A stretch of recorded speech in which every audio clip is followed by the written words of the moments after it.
Yo, yo, yo, what is up, ladies and gentlemen? It is the Roundtable Pro Wrestling Podcast live on Monday night. We're talking about the Monday Night Raw recap. But, ladies and gentlemen, I didn't bring Michael Jordan, the greatest of all time. But I brought the next best thing. The living legend herself from the UK the Contract Pro Wrestling's owner, proprietor, the boss, if you will. I'm talking about the legendary Lindsey Jordan. Lindsey, welcome to the Roundtable Pro Wrestling Podcast. Hi, everybody. I'm sorry to disappoint you. No disappointment. No Michael Jordan. Sorry. No disappointment. I got enough pair of Jordans in my closet. It's all good. So, Lindsey. Yeah.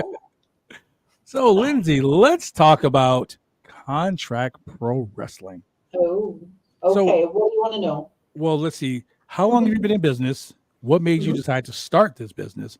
And how long have you been part of the greatest wrestling organization in professional wrestling today, the OIWA? So, we'll hark back a little bit. I got into the business coming up for 8 years ago when I got together with my partner, who has been wrestling this year for 25 years. So, back at the time, it was very much I've always been a wrestling fan. So my first ever wrestling show I remember watching was 1992 SummerSlam with my granddad. I was tiny. I can't remember anything that much about it, but I remember loving it and I remember his excitement. So that's what got us invested in it. And from there it went ECW and WCW, little bits and pieces. Attitude Era massively. And then I switched to TNA. So that's where my love of wrestling came from. Contract came about in 2017. My mum passed away, and it was a case where, when you have that epiphany moment, and you're like, life's too short to just be doing what you don't want to do. Let's stop coasting and focus on something. So it was like, right, okay, let's just do it. Said it to my partner Brian. I was like, what would you like to do? And he went, I want to change the wrestling scene where we are. And I know from speaking to the guys over at the OIWA that you've got similar over there. I think you guys call them mud shows. We've got a very different name, and I'm not going to go there just yet. But yeah, and it was a case of right, I want to train the guys coming up, and I want to get the scene better, and I want to make a difference. So it's like, right, okay. 5 weeks later, we started our wrestling school. So, because I don't like sitting on things. So someone says, we're going to do this. I go, okay, let's do it. So that's what we did. We started off with 4 jigsaw mats and some cones in a community centre in the little town that we live in, who, if you say wrestling around here, nobody has a clue what you're talking about. It's not like it is over there. Everybody's like, what? And then the wrestling promotion. So Contract Pro came about in 2018. 2019, we bought the gym. So we have a gym as well where we've got the ring up full time. Hit by COVID, obviously everybody was, shut everything down. And we were one of the first companies to come back post-COVID. And we had to have chairs out in bubbles. It's horrendous. And yeah, so that's where we got up to with that. OIWA wise, Bobby smashed through a door into my life last year. We're working with a mutual friend who sent me a message and it said, right, Linz, I've got these guys coming over from America. Do you fancy doing something? I went, okay. Blind faith. Yeah, let's do it. Never never met them before, had a few conversations in text message, but that was about it. And then in walks Dante and Cece and Evelyn Carter, and it was like a baptism of fire. There was in this little town that we live in, which is so. Again, I think Oregon. I've got friends over there who said quite similar. It's a mining town, where everybody's just so sheltered. We're not a big city at all. We're far removed from the city. And there was all these big Americans standing there, and everybody just went like that. Look. Well, I'll tell you, I know for a fact, walking into a building and you're seeing Dante Smiley, you're like, wow, legit, the dude is the apex of professional wrestling. I don't understand why he's not signed to a major label right now. WWE, AEW, you need to get your heads out of your ass. Dante Smiley, the OIWA International Champion. The dude is rock solid, 110%. Always produces amazing matches.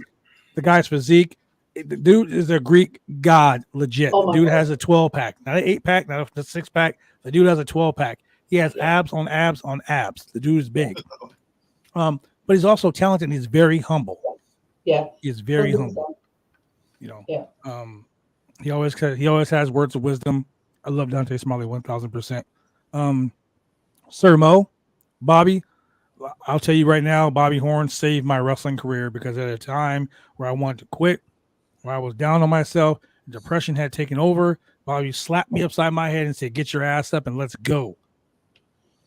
Put that OIWA North American title on me and told me just run with it. Do everything you can. 1,310 days as champion. The guy, wow. Yeah, the guy had enough faith in me to let me run. I send Bobby a text daily, just telling him thank you, I love you. You know, if you don't know, I mean, I'm telling you right now, listen to me. If you don't know Bobby Horn, get your asses up and go find out. Go look him up on Facebook. The guy is inspirational. As a matter of fact, I do a thing on Saturday. We do the wrestling news on the Roundtable Network News, and I always end the show with this day in wrestling history. Well, last Saturday, Sir Mo and his tag team partner Mabel won the WWE World Tag Team Championships. And I forgot to send him a text and tell him congratulations. He probably wouldn't even remember that. But he won the WWE Tag Team Championship. I think they had him for like 3 days. But Men on a Mission were on fire back then. Me and Bobby have had thousands of conversations about the WWE and the years he spent there, and USWA, and just like ladies and gentlemen, I'm telling you, if you are connected to the OIWA in any way, shape, or form, you're gonna learn about professional wrestling from the best. Yeah. Contract Pro Wrestling is the UK affiliate for the OIWA, and I can't wait to get on that plane and come across the pond. Definitely. It's again, sort of wrestling's very different over here, and it was a conversation that I had with Trey, who runs OIWA Worldwide. Mm-hmm. Me and him were talking after because we did a contract special show. I watched it the other day. Yeah. Mm-hmm. And he was like, "You guys are so strange with the way that you are, like in the crowd." And I went, "We are a crowd of clappers. Literally, all you get is." I will tell you, Americanized wrestling is way different from any other wrestling in the world. But when you go, like, I went to Japan, and my little brother and we did some crazy, outrageous stuff, and the fans didn't pop like they do here. They just clapped. And we were like, what did we do wrong? We went back to the locker room, and Masao Tanaka was standing there, and I'm like, I'm so sorry. And he's like, why? It was great. They clapped. And I went to TWA in Germany. Same thing. Those guys, we went out there and we tore the house down. Those guys gave us they just clapped. No one got up. No one got crazy. They just clapped. It was ridiculously weird. So I'm excited to come across the pond to see how you guys react to my shenanigans. Speaking of shenanigans, if you shenan once, you will shenan again. The Drew Nicholas is in the house. What? What is that? What is that supposed to mean? You were up to some shenanigans tonight at Raw, man. I know you were. Oh, I was. Absolutely. I got to see The Rock, so I can die happy now. Well, I mean, you can die happy if you take out that Puma jacket, but we ain't gonna talk about that. You don't have to- I you already don't saw see it. anything. I already saw it. So we're That's here okay. tonight, You can see Drew. this instead. Fine. People's champ, Okay, baby. I will accept that. We're here tonight with the OIWA UK's contract pro wrestling promoter. Her name is Lindsey Jordan. Do you have any questions for Miss Jordan? Hi. Drew is my co-host on the weekly on the Roundtable Network News on Saturday mornings. We always we talk so much about AEW and MLW and NWA and WWE and Ring of Honor. Like, we're gonna have a big conversation this week about these releases. We are going to have a huge friggin' week this week because I saw what was going on while I was at the show, and that's nuts. That's nuts. It's only Monday, and it all started with the CM Punk interview with Ariel Helwani. I can't wait for you guys. You also have to add to that the Rhea Ripley interview that got interrupted. That was interesting too. Oh yeah, I didn't watch the rest of that. I should go back and watch it. So what do you got coming up, Lindsey? What's popping over there in the UK? Oh, from a contract side of things, we've got loads happening. So we run shows monthly.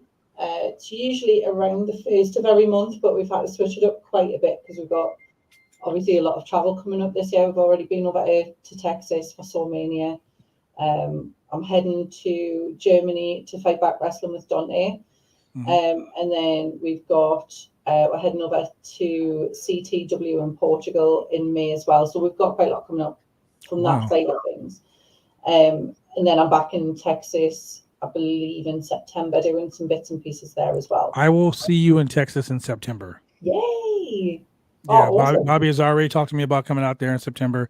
I'm retiring in December, and I've been trying to pull Bobby out of retirement. Like, I want my last match to be against Bobby, and one way or another, Bobby Horn is going to wrestle me at a damn OIWA ring.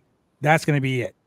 So he better get on a treadmill and get his legs ready, because I want my mentor to be the guy that I have my last match with. He's probably going to get mad at me, but he wants this Star Wars moment where freaking Obi-Wan puts the Anakin down. Right? I want the Shawn Michaels Ric Flair moment. I love you. I'm sorry.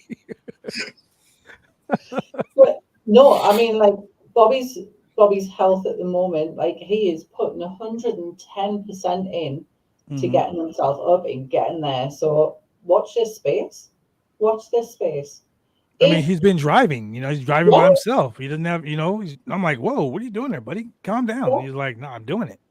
Doing the work. 100%. So if you could not have Bobby for your retirement match, who would it be? Damn, I don't know. Been on the spot now, haven't I? Yeah, I know. Wow. Honestly, maybe AJ. Yeah. Because I wrestled AJ injured. I want to wrestle AJ at 100%. Yeah. It don't have to be for the North American title. It don't have to be for the Western States title. It don't have to be for no title. It can be just straight up one-on-one, whatever is clever. I already told AJ. I texted him the other day. I'm like, yo, I need a rematch. Mm-hmm. The moment I'm healthy, the moment I'm ready to go, let's do this. Yeah. That kid, like, ladies and gentlemen, if you have never, like, how can I explain it? There are certain people in the wrestling world that, like, they are good, but they have the what am I trying to say? They don't think that they're good. Yeah. They feel like they're just basic. They're mediocre. That kid is the top-notch, new, improved. Like, well, he legitimately is the future. I'll put him over right now. I'll tell him he is definitely the future. All bullshit aside, that kid is amazing. The 15 minutes I spent in the ring with that kid were probably the best 15 minutes I've had all year long. Yeah. When he came here last year, he worked Thomas Griffin, who is now our contract academy champion. Mm-hmm. And he's one of our up-and-coming guys, and he's such a lovely young lad. And he'd said the match that he had with AJ last year was just so smooth. And that was probably the easiest way for him to describe it. It was just a smooth match.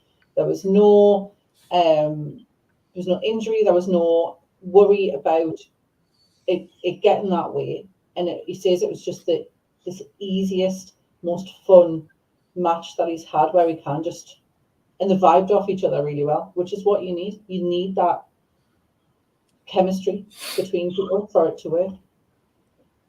And that's crazy because like when you're from two different countries and you don't really have time to like actually work so many matches. I'm sorry, I'm getting complimented via text. When you work so many matches and you don't work like for me, I work a lot of people hundreds of times. I had a feud with a guy named Buddy Highway. Literally, we fought up and down the I-5 corridor, for a good 10 years. So I know everything that he knows. He knows everything that I know. So when you get in the ring with someone you feel so comfortable with, it's just like butter. You know what I mean? Let's go. And AJ is that guy. Like he really is. Like he's 17 years old. Like the kid's future is so bright, And I remember I had a conversation with him the night after the night of the title match that we had, and I told him that I told Bobby that I need to wrestle him, and I swear to God, I thought he was about to cry. And I'm like, I know you're that humble, and in this industry, there's a lot of egos. There's a lot of guys that will put themselves over and not worry about putting anybody else over. And that kid, it was an honor and a privilege to put that kid over. Mm-hmm. Like he doesn't know it. I probably won't ever say it to his face because I don't want him to, to bust out in tears. And he's probably gonna watch this later and be like, "Oh, that's really cool, man." And I'll get a text in the middle of the night. I was gonna point out he's probably watching now and just like freaking out about you giving all compliments and shit. I mean, like that's his business, man. You really have to like compliment someone. A lot of people are in this business for themselves, and when you're part of the OIWA, like Bobby says it, man, like we're taking over the indies. Like it's where the indies come. It's like where the indies come to wrestle, man. It's like, it's a family. Yeah. And a family works together. And now I have family members over in the UK now that I haven't even met yet. I'm excited for that. What you need to remember is though, like that is always that place, but over here we get too excited about there's someone that has just made so many waves over here recently, especially in it's like a cult following. Mm-hmm. You guys have probably heard of him, Julian. Oh man, I don't know where Julian is. Like I know that like you guys, like Julian is like super big over there in the UK. Yeah, he's huge, and everybody gets so buzzed. As soon as people start talking, everybody gets buzzed about it, and it's like just sends everything skyward. Man, he doesn't know what he's missing right now. He doesn't know what he's missing. You know what I'm gonna do? This is what I'm gonna do. We're gonna go to a quick commercial break. I'm gonna call Julian and get his ass on the phone. Get him on. I was gonna see if you want me to video call. Oh boy, I think he didn't press the commercial button on that. Nope, he didn't. No. It's the three of us now. It's cool. We're still going. Although me in close-up's not nice. I have an overactive mouse. Guys. I'm sorry. Let's go ahead and take that quick commercial break. Ladies and gentlemen, we will be right back with more of the Roundtable Pro Wrestling Podcast and the lovely Lindsey Jordan. When you want to get your hair cut, you go get your hair cut right. You head down to Big D's Barbershop. Big D's Barbershop, Vancouver, Washington's best and brightest. 1019 Main Street, Vancouver, Washington, where you can go get your hair lined up, cuts, fades, shampoos, conditions, and all the great things that go with supporting a local barbershop in a local business area. You can also reach them online at www.bigdsbarbershop.com. Go get your hair cut right.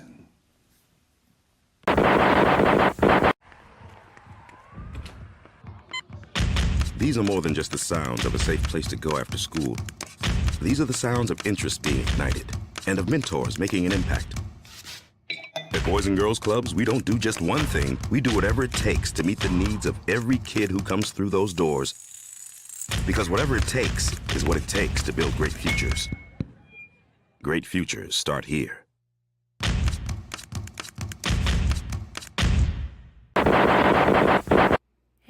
It's Angelina Love, one half of The Beautiful People and one half of NWA's Psycho Love, and you are watching the Roundtable Pro Wrestling Podcast. Julian a text, and I told him he needs to hurry up and get on the show because things are being said, and he needs to know what they're being said. So we need to get Julian on the show. Do you want me to try to video call him? No, video call him. He's driving still. Oh, okay. I just he just sent me a text. Set him up, get him like, you know. Hey man, there's no setup going on here. What are you talking about? You literally like poking the bears sometimes, my friend. hey, you know what? I love poking bears. Wait a minute, that didn't sound right. Hey Luna, how are you doing? Thanks for joining us. I don't know about poking bears, man. I don't do that. I like Smokey. He's cool. Never set a fire, so I've never met him. I was gonna say, well, if you like poking bears, that's why you're injured. Wow. You know what? Well, you're a wrestler and you sometimes fight big guys, so I guess that would count. So people are considered bears. The last big guy I faced was a 400-pound Kodiak bear. And you were there for that, Josh, so you know how that went down. Yes. That's what I'm referencing. Anyway, so let's get into the Monday Night Raw recap while we have Lindsey here. Let's talk about what happened on the go home show for WrestleMania. Oh man, I mean, Lindsey, when you guys have big events over in the UK, when there's like Clash at the Castle, do you guys have like a WrestleMania week over there? Yeah, it does turn into that. Like WrestleMania week here is big, obviously, and it involves usually lots of alcohol. But it's not as big as it is over there. Clash at the Castle last year was huge. It was that big flagship event. We've had quite a few. Sort of AEW come in and smash things.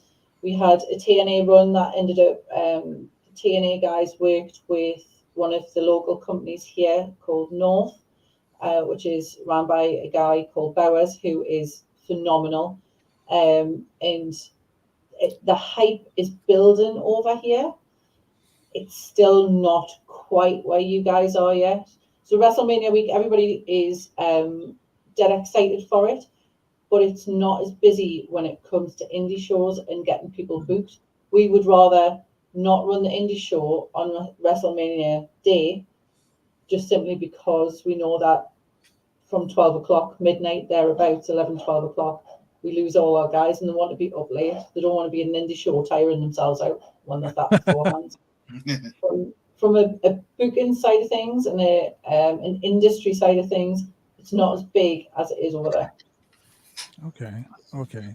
So the question I have is that because of the time difference and everything, because I know it's a 6-hour time difference, because I've talked to Tom Talks Rubbish, awesome dude, by the way. Is there a difference where if a good example, it's 7 o'clock start here, do you guys do some of the shows, let's say you did it on in the afternoon for WrestleMania based off our times, would that benefit you guys because you're not going against WWE programming mostly when people are tuning in worldwide, or does it impact the numbers you guys have financially? Because I have a marketing background because of, being in marketing for a tech school, but I also have the communication side, because I know sometimes if one thing affects the other, you don't draw as much. But it seems like with you guys, from what I've been looking at, you guys draw a good significant amount, even though being only starting up for a few years. Yeah, exactly right. It is a case a lot of the time where it's best to not even try, because it is, especially for people who've got little kids, that tends to be our market. So we're very family orientated. We're very much Attitude Era storytelling. We've got the definitive storylines with the guys where they're taking over. It's stuff that you can get your teeth into. And sometimes I think going from that into something like WrestleMania, it can just be a bit overwhelming. So yeah, I think we've never tried it, but most people just don't. And because here in the UK it tends to be, again, a very much a drinking event, the pre-shows over here and the pre-drinks before Mania here will start at sort of 6-7 o'clock in the bars that are shown it, and then run all the way through till 5 o'clock the next morning. So anybody that you would have booked that doesn't have children, you're going to be smashed in a bar in Newcastle watching Mania at like sort of 3 in the afternoon all over.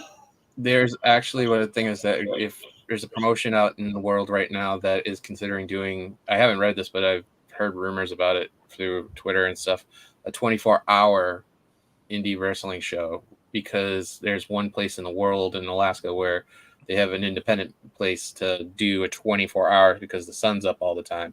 Alaska Pro Wrestling. Yeah. So would you ever consider something like that, like having a night where it's just like a holiday, it's based off of a holiday or something like that, something crazy like that, where it gets people interested in because it gets them out of the house and stuff? Because this stuff, I agree, because I have my son who's 1 and I have 3 other kids. They're all glued to it and stuff. I grew up in a family where you literally were sitting down and stuff, and you had to sit in front of the TV or go out with friends. So would you ever like consider something like that down the line, like having blood come down or something and translate some of these champions? Or also the other thing is that, are you considering expanding into the States at some point? New England is one of the hotbeds for wrestling where Bad Blood is also its stuff. So it seems like you guys want to branch out, so that's a good thing. Yeah, with regards to the 24-hour show, I'd know one of the guys that worked NXT quite a few years ago. He worked a show in Germany that was 20 hours, and it was crazy. Like, there was no let up. It wasn't before a big event, so it wasn't before Mania or anything like that, but the longevity of it, everybody was wiped out by the end. If you've got it where people can dip in and out, great. But unless it's an 18 plus show and you've got a regular 18 plus crowd that would attend, I think it's a bit of a, especially over here, I don't think it would fly. Our guys come and if you give them a 3-hour show, so our shows are normally around 3 hours. If you give them a 3-hour show, by the end of that 3-hour show, they're like, they're spent. Yeah. So, yeah, I don't know. I honestly don't know. It's not something I've ever thought of with regards to the length, that kind of length of a show. Could it work? Potentially.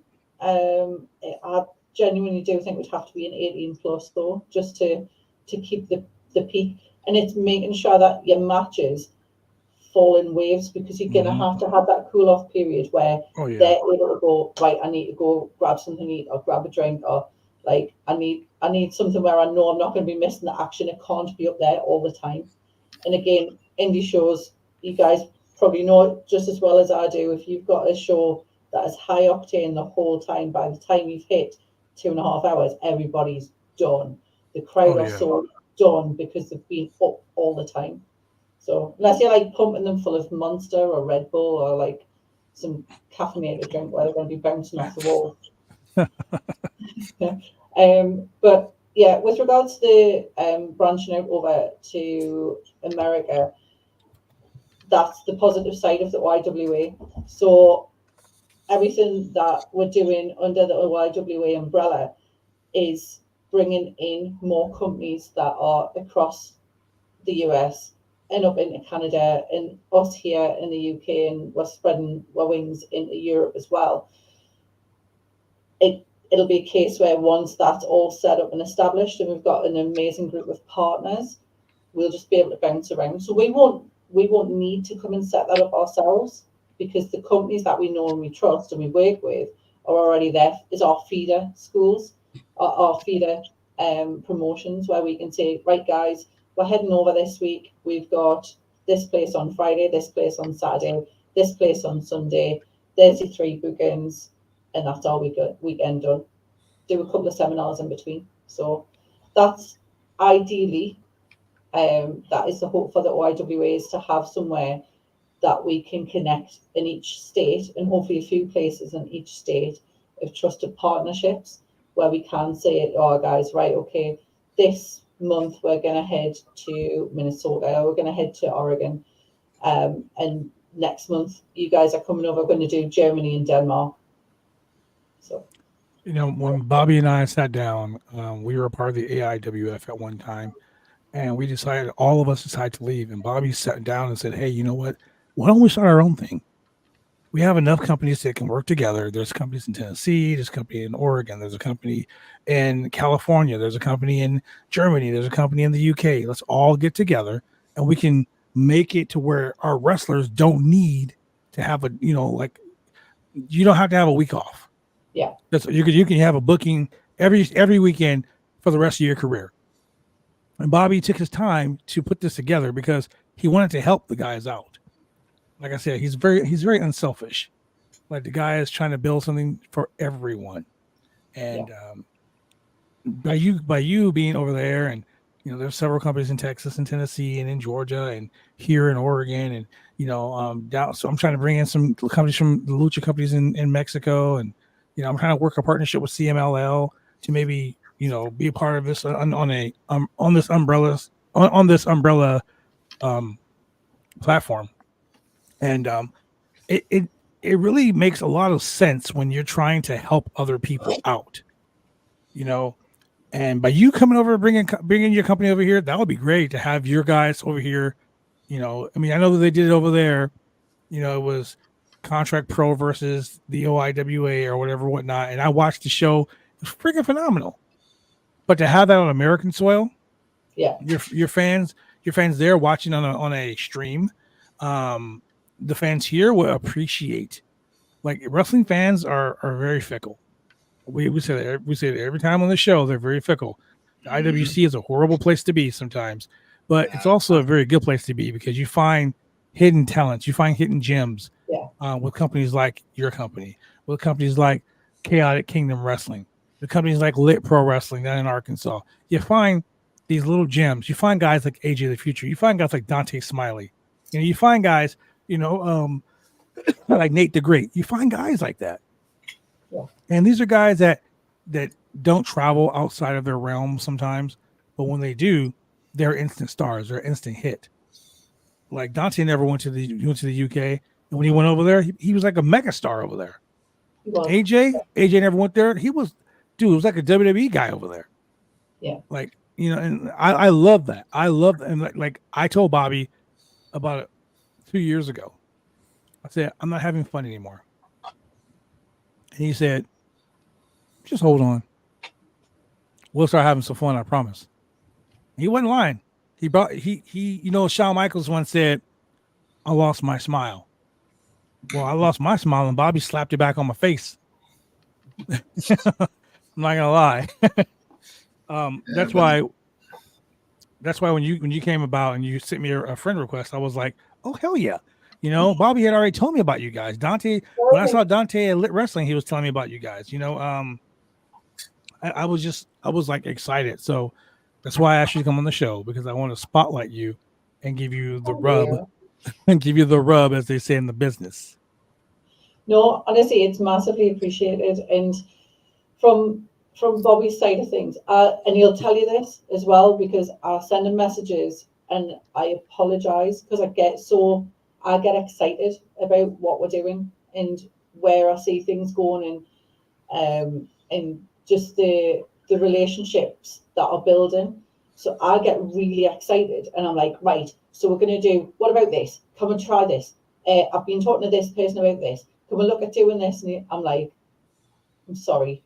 When you've got to keep Don't be sorry. That enthusiasm is what makes pro wrestling fun again. Yeah, but that's exactly it. It should be something that you get. My evil cat in the background there. It should be something that you get. His eyes are your cat sneaking up on you.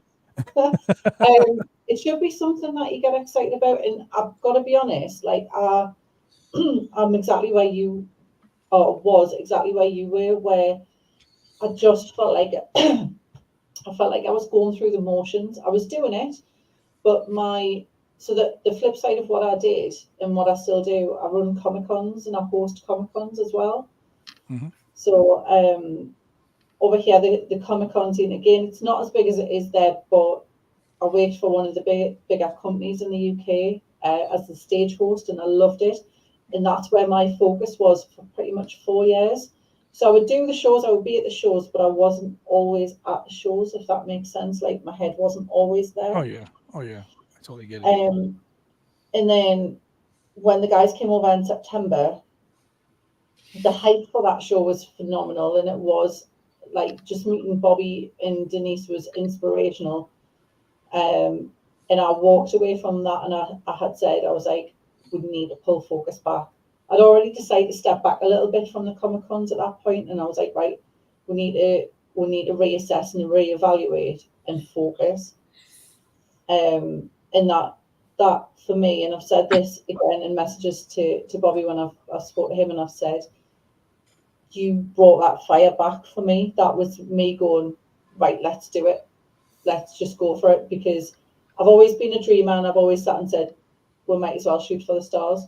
And when you surround yourself with